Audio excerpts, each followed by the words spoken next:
My job is to transform ideas and plans into behaviors and outcomes. The relationship with the customer is essential because it was going back to the human aspects that connect us together. Creative tension is the ability to expand our box. You start discovering the shape of what the painting wants to be. You establish a dialogue between you and the painting, and you and your client. Hello and welcome to the Success Differently podcast. My name is Michelle Sorgaroli and I'm your host today. And we're being joined by Jorge Sciupac. Now, Jorge started his early life in Argentina as a young man who had a dream of being a painter in Paris. He's got lovely creative energy and ended up going to university to study architecture. Now, after building several businesses, doubling and tripling businesses, and having a great deal of success in architecture, in the year 2000, he decided that it was time to leave that leadership role and move into more of a consulting opportunity to help others achieve better results in their lives. Jorge believes that incubation before transformation must happen, and he has a passion for relational intelligence with a focus on leadership, teamship, and fellowship. And today, he's helping companies and leaders build maps to bridge the gaps between ideas and results. And I'm so excited to speak with you today, Jorge. Thank you so much for joining us. Thank you, Michelle. You told the whole story now, and I feel, well, I don't know who you're talking about, but it feels good. Oh, it's amazing. Well, you are such a creative soul, and I know that innovation is a big part of who you are. And, I'd love to hear a little bit about, Jorge, just kick us off, your life as a young boy in Argentina and that drive and that dream to become that painter. Tell us a little bit about that journey and how you eventually landed in architecture. Yes, that's a great way to start. As you mentioned, I grew up in Argentina and Buenos Aires, all the other cities. And when I was younger, I always loved to draw and paint. So I took painting classes, and I was doing painting for years and years, not too far from where I lived. My mom was a lover of art, and so I was determined that I was going to be not only a painter, I was going to be a bohemian painter in Paris. I was inspired by all those images of Toulouse-Lautrec and Picasso and all of them. And so I studied French for 6 years. Oh, wow. You were really preparing for that dream. Absolutely. I was totally committed. Oh, 6 years of French, and it would have helped me if I would have moved to the French side of Canada, but I didn't. I was in Argentina. I was going to live in Paris, and at what time it was time to go to the university, and I remember like today, we were driving, and my mom in the front turns around, and I was talking about my dream of painting in Paris and becoming a painter there. And she turned around and looked at me and says, I love the art. I love what you paint. I painted a beautiful portrait of her. But how do you think you're going to make a living? And just a question. Um, I guess I thought about it, and I didn't feel put down at all. I just thought. And then I realized probably the best way was to cross my first bridge, what I call now, is cross the bridge from being a creative, expressive artist to being a creative, expressive artist who builds something in the world, who builds a better world. And Love that's that. what I decided to Mm. become an architect, and I went to architectural school. That's beautiful. What you were really speaking to there, and you're just turning your passion into something valuable that the world can therefore appreciate. Not that art, of course, art is really valuable, but architecture has a little bit more practicality perhaps to it in some Yes, circles. It is it commonly believed. is. It's not necessarily always true, but it's certainly commonly believed that. So you entered into architecture, and now you've built businesses. You were very successful in that career. What happened in that career that you were leveraging your creativity there and turning that into growth? Yeah.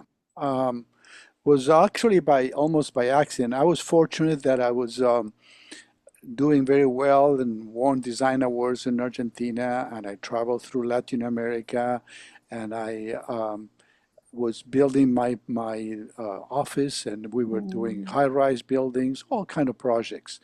And so I had a lot of experience in a lot of construction. And then eventually I decided that I wanted to expand that. I wanted to be an urban designer, an urban builder. I wanted to understand how buildings fit in the cities. That was another bridge I started to think mm, about. The buildings are not isolated artifacts, and they're part of an urban environment. So I wanted to understand. So I got a sort of a PhD in urban planning, urban design in Argentina. And then as part of that, I received a special grant to do research in the United States. mm. And I came to the United States at that time, and I loved it so much the United States that I not only did my research, but I also became uh, get to know a little different people, and I started to work with architectural firms. Mm, And I had to start from the beginning because they didn't know I was not licensed in the United States. So I had to start from scratch, but I grew up faster. I was because I right, had experience and right. I showed up what I did. So Mm. eventually I became so successful that I helped those firms to double and triple their businesses. And Can I so people pause you there started for to, just a moment? yeah. You were successful and you were able to help other firms double and triple their businesses. What were you doing that was so successful in that period of time? Oh, great. That's a good question. Yes. What made it successful, looking back now, I thought it was normal, but I was very successful is because I had my own practice in Argentina. I realized that the relationship with the customer was essential. So I Mm, developed not only a relationship with the customer that was attentive, was indicative of what matters to that person, but also a relationship with the teams that they were part of that. I was fortunate to work in firms that were mm, doing large projects, not just simple houses, but large projects, hotels, mixed-use projects, mm. half cities sometimes in many different parts of the world. And because of that, I realized that I needed to work with teams and different teams. So therefore, the relationship with the people were essential for the success. That's a beautiful piece. Yes. I'm just noticing the thread that we're on and with the thread that we're following so far. You know, you started as a young creative man. Mhm. And then you became a creative man and made that tangible into your architecture career, starting with buildings. Then you Mhm. moved it into urban design. Mhm. Yes. And now you've translated that into the impact or the people's relationship in that dynamic and how that, Correct. and all through this curve, the thing I find most interesting is you've maintained the core of your creative self throughout the whole journey. You never stopped creating art, if you will. And even now, as you're talking about people, so this is where I'm curious, you're starting to talk about people. You talked about being attentive to the relationship. Mhm. And I'd love to hear a little bit more about how were you creative as you were learning and growing in being attentive to those relationships and teams. Yes. You ask very good questions, Oh, Michelle. Thank thank you. I'm very impressed. And not only they're good questions for your audience and people listen, but it's a good question for me because it made me Mm, explore some of my experience in a different way. So I mm, appreciate them. What um, what I think you're asking is what made it, how that impact, uh, what made it creative about that relationship, the importance of the relationship. To me, mm, it was about creating, I consider, value and impact. mhm, And that's the role of an entrepreneur. Eventually, like I said, I became a consultant because people were asking me questions about how do I succeed. So I worked more with not only other firms, but construction companies, real estate developers, and then eventually meet the many different professionals. Mm-hmm. And they would always asking me, how do you succeed? And the idea was about creating value and impact. Mm-hmm. I was so fortunate when I went into consulting that I was able to attend UCLA, University here in California, that I had an MBA there for executives. And that taught me not only the technicalities of the business side, but understanding that at the essence is about creating value and impact. Now, what do I mean by that? Mm-hmm. Value is what I call resolving the immediate problem. You know, when somebody is, a client comes to me or a customer comes to any one of us, goes because they have a symptom, they have something that they're a problem that they need a solution, a pain that they need some release, or an itch that needs some scratch, right? Something that is Mm-hmm. affecting them. So solving that is creating value for that. If they Mm-hmm. pay, whatever they pay has to be less of what they receive. That's is first of all. And then the second is impact. So it's not just about that moment, but it's about creating a life, creating a future, creating something meaningful that goes beyond that solution. That creates not only a reward for us as consultants, or in that time I was architect, but also creates an impact in terms of life that they create for long term and their society that they serve. You know, when I was designing a building for a client, not only is solving whatever they wanted to achieve, whatever problem they needed to resolve, but also had an impact on the city, an impact on the community with that got built. So the Mm-hmm. same thing with the contractors. We're always working in what I call an ecosystem. We're not Mm-hmm. isolated. Mm-hmm. And not only we are related to the clients, but also we are related to their clients and their customers. That's gorgeous. What do you think? You have such a natural, intuitive sense of the ecosystem, and I'm curious about what do you think has informed that perspective, Jorge, as you review your journey and think about how the ecosystem creates both value and impact for the ecosystem, if you will. Um, Yeah, what do you think informed your learning towards or your orientation towards an ecosystem thinking? yeah.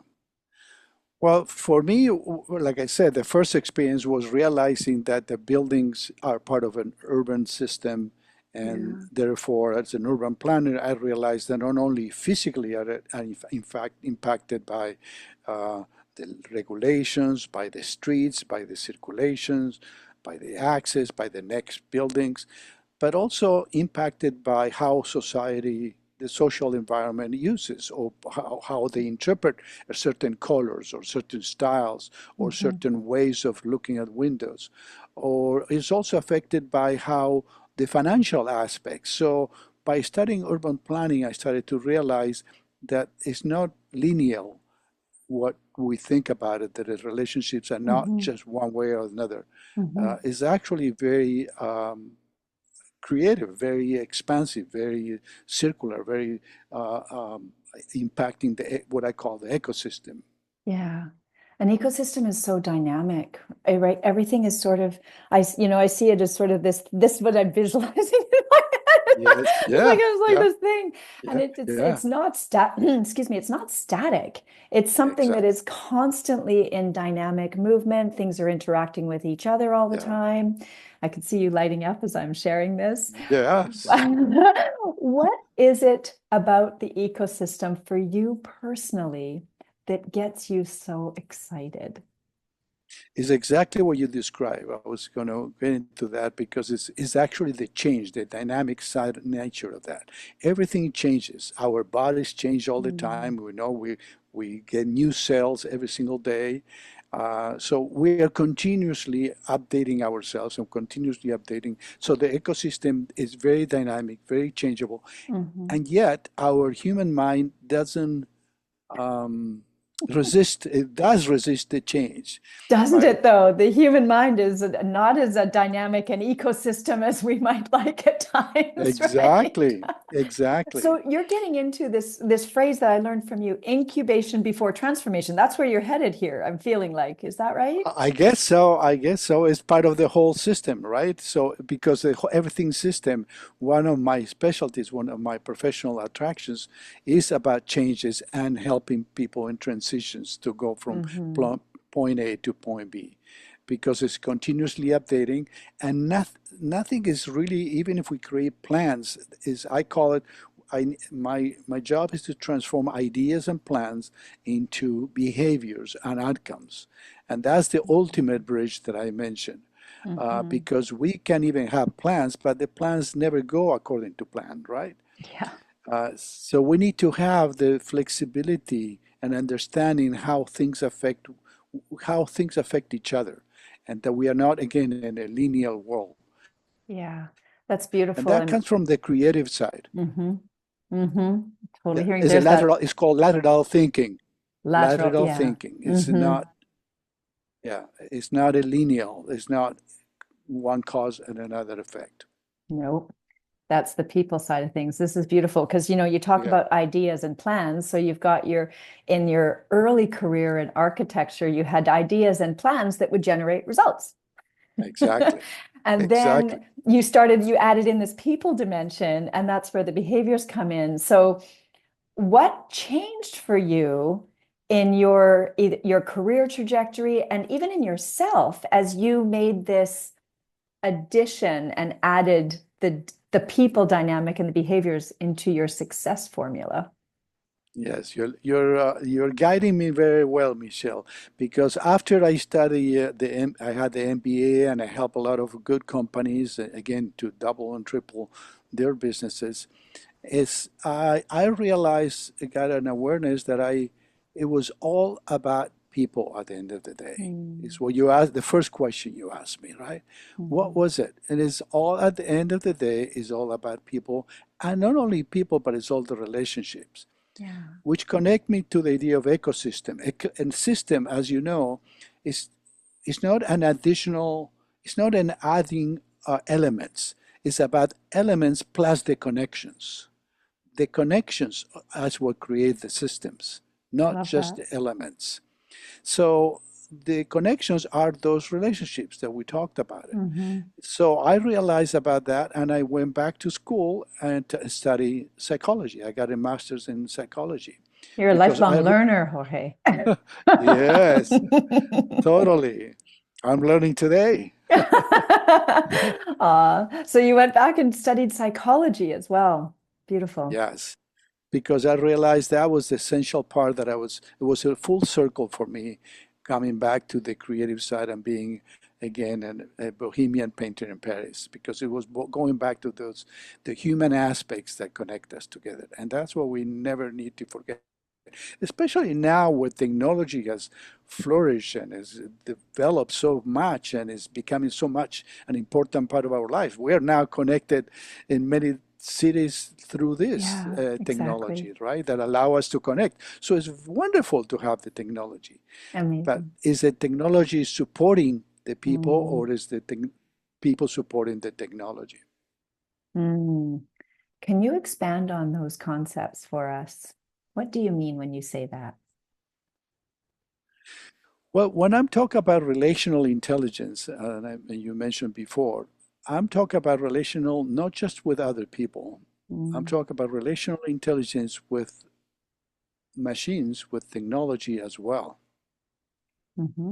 In fact, I believe there is a triangle of human intelligence, artificial intelligence, and natural intelligence, which is the relationship we have with our world and our environment around us, our natural environment. Mm.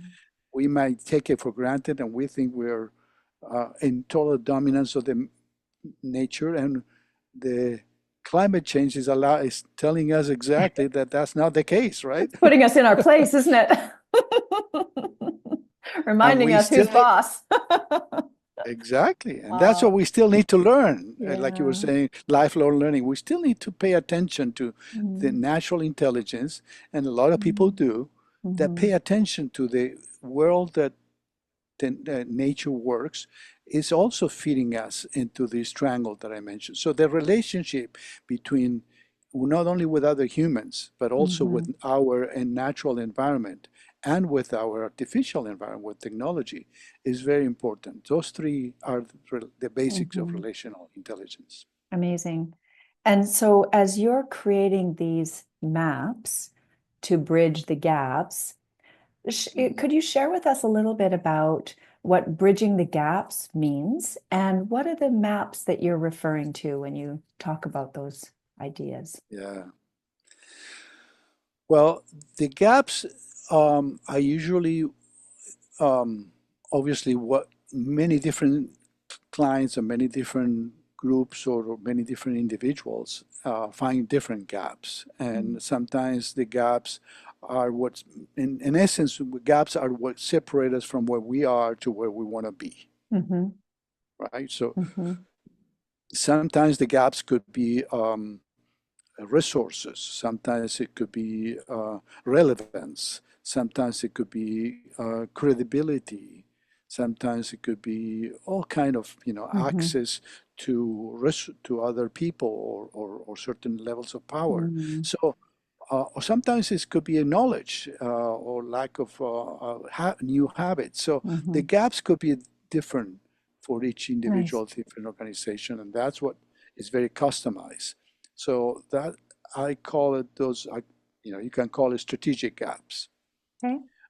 Um, the maps is two things. I call it 3D maps, and I don't spell it as we call them maps. I call M and multiplier APPS.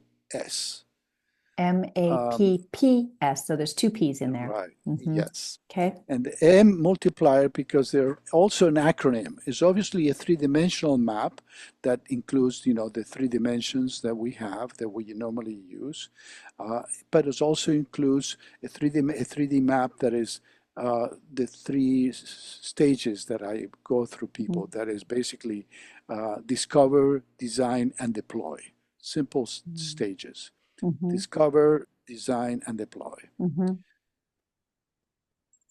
But MAPS is also an acronym that gives us the tools, or gives me the tools, and I share those tools with my clients. About is an acronym. The M represents meeting the moment. Meeting Really, the moment. is the Very M nice. for meeting the Mm, moment, nice. and that's a multiplier because it's about Mm-hmm. being present to the moment. Mm-hmm. But it's also about how the meeting matters, right? How Mm-hmm. we meet matters, Mm-hmm. how we show up, how we prepare. So meetings Nice. matter. The A represents asking, and you can say asking for awareness, asking for understanding. You ask great questions, for instance. That's an ability, it's a skill that we need to develop. And Mm, asking questions instead of making assumptions or instead of making statements. right. Mm-hmm. The P, the first P represents what I call pictures. It represents the idea of painting with images, whether are verbal images or physical or visual images. What is that we are aspiring to do? How do we see that? How does it look? So, because sometimes the words represents many different things for you and I, Yeah. and but if we agree on a picture, then we have a much clearer understanding. Beautiful. Mm-hmm. The second P is about playing, and is the P that makes us into activity, not only having fun, enjoying, laughing, having a wonderful smile like you do, but also it's about participating. It's about playing with a purpose, playing with an intention to experiment things, to not take life too seriously. Sometimes we don't change because we're afraid of what could happen, but if we take it as an experiment that we can always change, we can play along better. Isn't And the that one? final Mm-hmm. and the final S is for storing. And Storying. Is that what you said? yeah, Storying. yeah, Okay. Mm-hmm. storing, creating Mm-hmm. stories Mm-hmm. that is not just about the story of what happened, because the power of stories bond us together, create trust, it creates wonderful communication tools. But I use it also not in terms of a story of what happened, but a story of what could happen or what is possible. So Mm-hmm. storing the possibilities Mm-hmm. and a Gorgeous. storing forward is what I call. Storying forward. Yeah, it's beautiful. So this I is gave you a whole, I have your whole Oh, it's word of spectacular. Well, ideas. well, you know where I'm going with it is that you've created for yourself and for your clients a structure that is very deeply aligned with who you are and how you Yes, are uniquely able to create really impactful results and value for your clients, right? yes, So I'm assuming it's safe to assume this is your model, right? This isn't something that came from yes, somebody else. Yes. no, So, yes, so your creativity in the design of your craft, mm, right? Brought, yeah, as we do, what you were designing your own model to support you to be as valuable and as impactful as possible. and help my clients be creative as well, because then Exactly. through questions, through playing, through painting, Yeah. they discover their own creativity. Right, exactly. I love that. And here's that we're just winding up that beautiful arc of the creativity and the creating, the painting, the drawing, the picturing, the Yes, storytelling.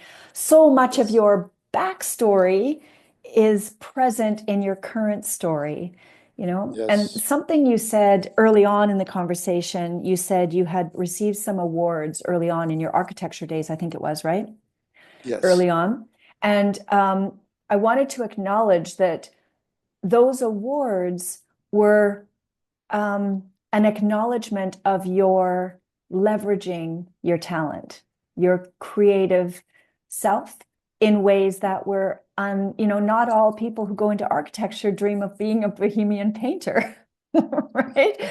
Not all, that's very different. that's There's a true. different creative energy around that. And That's I just true. want to you've been very conscious a couple of times now. You said a bohemian painter. So I'm actually curious, why bohemian? What is it about bohemian that's so important to you, Jorge? Very good question. And I would say I was wondering, what does it be, especially now that I'm not a Bohemian painter in Paris.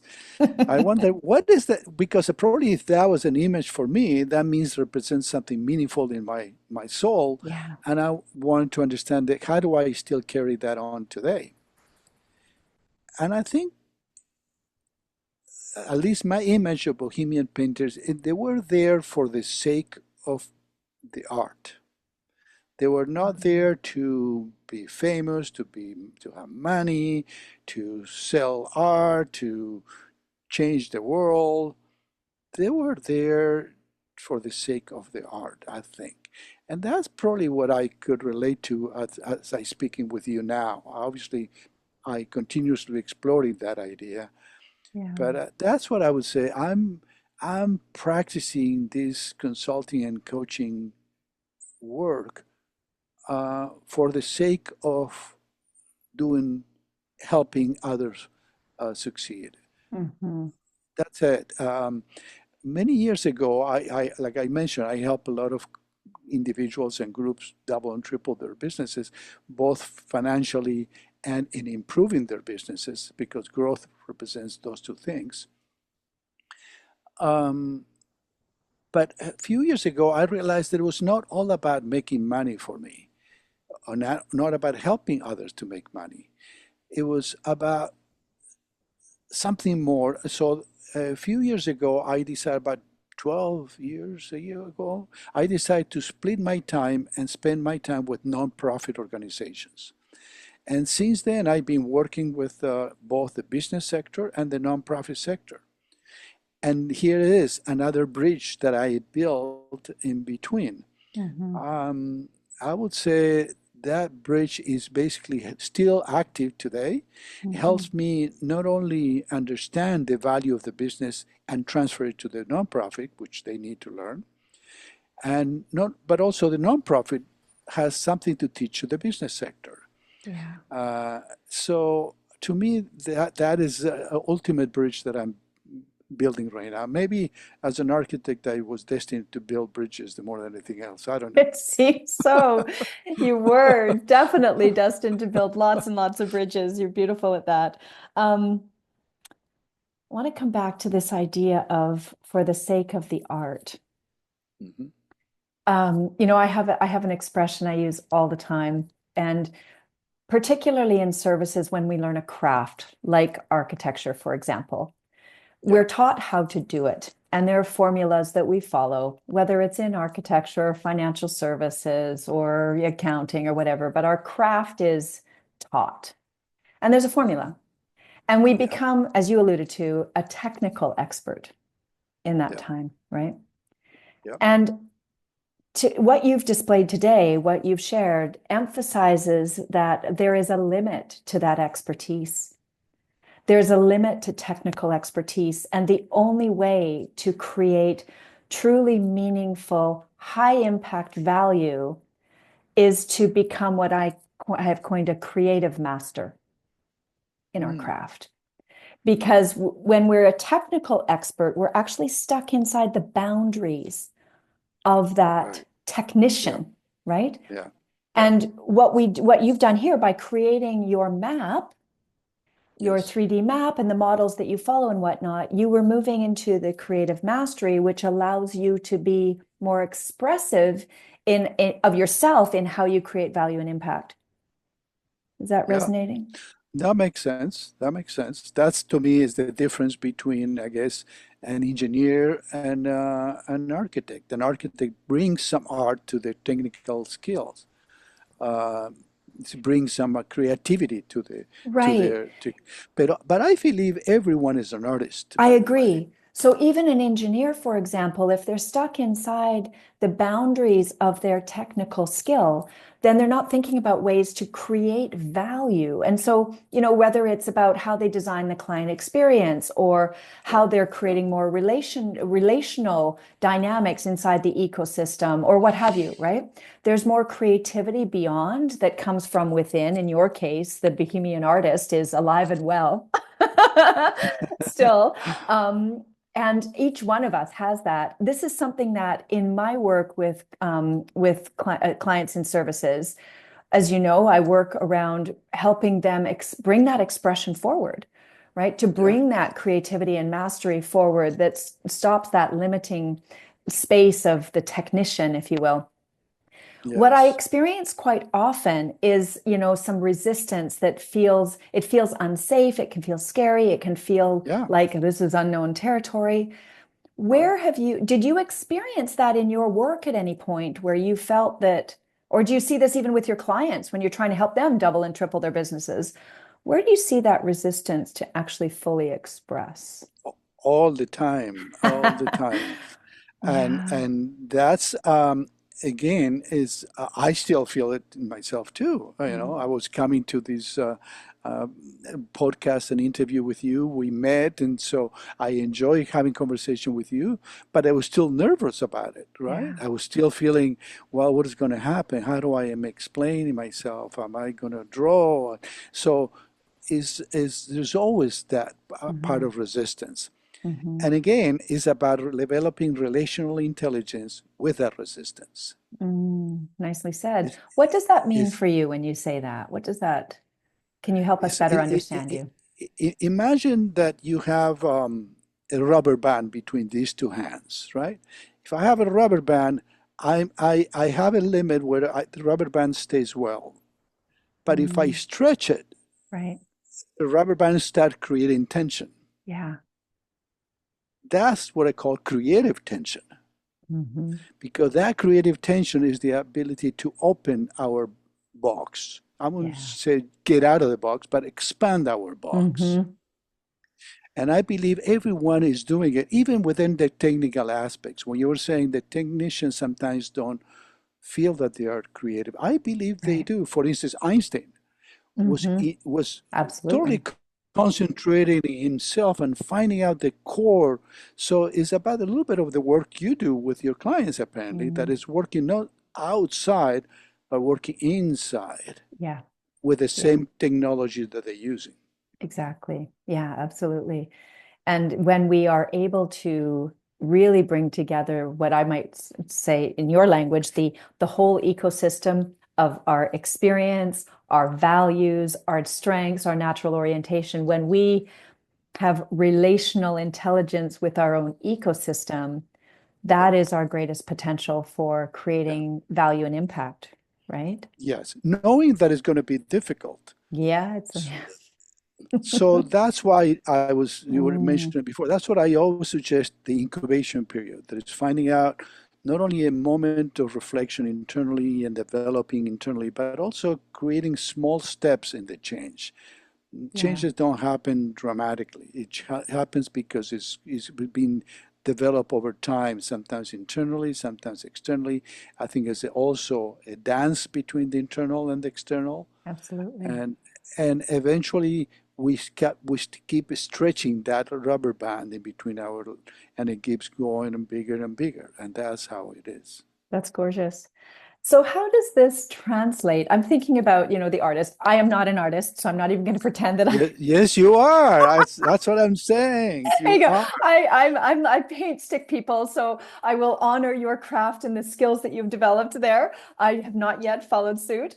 Haven't invested any time in that, but nonetheless, what I understand when an artist, particularly in the arts, like painting, for example, when you Yes. are wanting to express or translate your vision onto the page, onto the Yeah. canvas, Yeah. you my understanding, and I would like you to explore this, expand on this with us, is that can't that doesn't always go smoothly. And there can be, writer's block, and for an author, there can be painting that doesn't work the way you want, and that's the difficulty you're getting at. Is that right? Yeah. Does Yes, it is. How do you, as a creative, how do you personally navigate that tension successfully? Um, Cautiously and consistently. So basically, I would say your move, and again, I'm going to reinforce, you are an artist. In your work, you're an artist, Michelle. You're an artist in asking questions. You're asking and thinking about the individuals and digging into the Mm, individuals and reading the other individuals you work with. I believe you're an artist.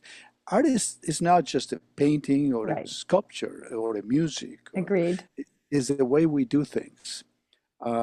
So it's the same thing. I would answer asking you the same question, Michelle. What motivates you when you go and meet with a new client Hmm. to help him ask him questions? What is impulsing? Because it's a blank canvas as well, right? Mhm. Everything is possible, but Everything is you don't know where to possible. start. Yes, it's always, yes. Well, for me, it's always starting with the inside. Everything's an inside out job. Yeah, So it's understanding what's at the core of the inside, that is informing, as we've seen in this conversation, that's informing everything else. And yeah, maybe it's not always necessarily fully or accurately or even expressed with integrity, right? mhm, Sometimes that core isn't fully expressed in ways that are fulfilling and meaningful for us, that also create value and impact for the world. So that's always where I start. What's underneath it, right? yeah. So if I translate that into a canvas now, whatever Mm, is exactly what you said, is basically saying there is something impulse inside of you that wants to put certain mm, colors there to love start that. with. And Hmm. then once you start putting the colors, some things work, some things don't. And Right. then you start creating shape or discovering the shape of what the painting wants to be. Yeah. So is it Yes. you establish Mm. a dialogue between you and the painting, you and your client. There's that relational intelligence you're talking about again. So how does that, I love that where you said, you're wanting to express something onto the canvas, but the painting wants to express something back, right? Yeah. How do you bring that fundamental philosophy or experience into your client work today, Jorge? Where does that show up? Well, like I said, consistently and carefully. It's beautiful I words. Yes, it's about understanding that meeting the, again, remember the M is meeting the moment. So it's meeting the person where the Mm, person is, or the group where the group is. I'm going to be, for instance, facilitating a town hall for a company next week. 30 people will be coming from different parts of the world and they right, will gather together. So I need to, obviously, there's nervousness in me, but I will have to meet them where they are and take them wherever they want to be. right. So ultimately, consultants, coaches, facilitators like you and me are like leaders. We Mm, facilitate more than hmm anything else. Every hmm time we try to impose something, I'm sure your experience is you cannot impose that to anybody. It doesn't work. And, It just creates more and resistance, right? And yet, I just really want to honor that in you because I'm not sure that everybody out there follows the same philosophy. As you know, as experts, it's often very tempting to want to direct as opposed to invite, right? Invite well, what? that's why 75% or 80% of the changes don't happen, Yeah, don't succeed. yeah, Because exactly. when we're trying to push something through, it rarely works or Yeah. works temporarily.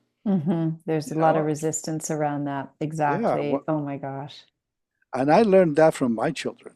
Oh, parenting is really good for that. Yes. Haven't we though? Exactly. So speaking of children, I have a question for you. Given the arc of your journey and everything that you've experienced, if you were to advise your younger self, or perhaps even someone who's embarking on the journey of consulting, what Mhm. wisdom might you share with them? Hmm. Um,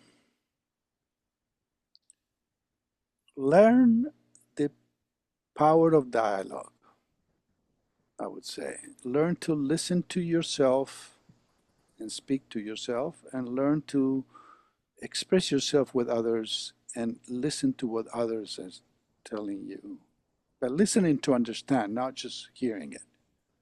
So we say the Mm, power of dialogue is very profound. A lot of, for centuries, there have been studies about dialogue. And in these times, our world is not too conducive to dialogue, unfortunately. But we need to remember that that's exactly what is the basic of any collaborative work. And I would say a consulting, coaching, mm, leadership, or facilitation is always about collaborative work. right. Yeah. The power of dialogue. What I'd love you to take that just a little further for us. What does that mean? But like I said, I think it means about being in touch with whatever I'm hearing from me and whatever I'm hearing from you, Mm, and paying attention to that. Meeting the mhm. moment There again. you are That's what has again. a Yeah. multiplier. Yeah. That's Meeting why the it's the moment, not M. not Yeah. not trying to deny it or justify it or distort it or distract it from it. Right. Being present. Mm. And that's where the real dialogue starts, isn't it? Yeah. Hence We the M in your map. exactly. And we as human beings we are conditioned to do that. We're we're so afraid now, so concerned, but we normally could have dialogue. That's how we evolved as human beings and became collaborative tribes. Right. That we survived because of that. And So it's yeah. about improving the dialogues. hmm And Yeah. there's probably, it's funny, your maps, just to recall us back, you started with M for meeting the moment, then A for asking, building awareness and understanding. P, first P for pictures and painting with images. The Mm-hmm. second P for playing Mm-hmm. and participating with purpose and experiments. And the final one, storying forward. So isn't that interesting? The bookends of your your framework are entirely about communication. The first one is meeting in the Oh, moment, and it's yeah, finishing with being present in the moment and opening the dialogue in yeah, that giving the power to that potential. And then the yeah, story is, like you said, that's how humans continued to thrive and survive, let alone yeah, thrive, was through storytelling. yeah. Long before words were written, long before we were able to write them down. You know, Michelle, talking to you every single time is almost like I said, I keep learning because you bring all these ideas that I share with Mm. you and you put them in a simple but complex package, and then makes a lot of different sense to me. It Oh, not only confirms but also gives me new levels of understanding through your words. oh, thank you for that. I'm delighted to bring this forward for you. And it's just been such a joy to share this conversation with you, Jorge. I know that your clients next week are going to have not just the results, but they're also going to have a lot of fun and joy in their experience working with you as a creative master in your craft. So thank you so much for sharing your journey with us. Before I let you go, for those who might be interested in learning more about you, where might they find you?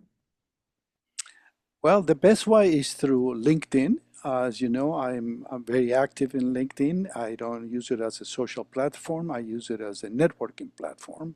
Okay, So I love to meet interesting people there. wonderful. Uh, and the other one is through my website. It's called partnergies.com. So it's basically synergies of the parts, It's beautiful. partnergies.com. Mm-hmm. And you can email me at jes@partnergies.com. Perfect. We'll be sure to share those links with our viewers. And thank you so much for our conversation today. It has been a joy. Thank you, Michelle. I really enjoy, and I'm serious about that. You bring so much that I feel very grateful for the gift you gave me today. It's mutual. Thank you so much. We'll see you next time. Bye for now.